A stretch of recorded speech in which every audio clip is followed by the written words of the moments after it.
பொங்கலுக்கு எல்லாம் சுத்தம் பண்ணி ரெடி ஆயாச்சுங்க.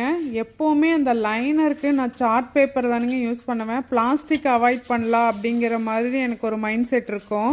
அந்த ஷெல்ஃபெல்லாம் க்ளீன் பண்ணுறதுக்கு நம்ம ஹேண்டு சானிடைசர் இருந்தாலும் ஓகே, இல்லை நான் யூஸ் பண்ணுறது பார்த்திங்கன்னா ஊக்கி அந்த மாதிரி ஸ்ப்ரே வச்சு க்ளீன் பண்ணும்போது பூச்சி தொல்லைகள் கொஞ்சம் குறையுங்க.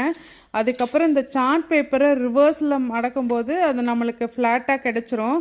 அது அந்த கார்னர் எல்லாம் கொஞ்சம் எக்ஸ்டெண்ட் பண்ணி அதை கரெக்டாக ஒரு டைம் போட்டுட்டோம் அப்படிங்கும்போது 2 வருஷத்துக்கு எல்லாமே அது பிரச்சனை இல்லாமல் இருக்கும்.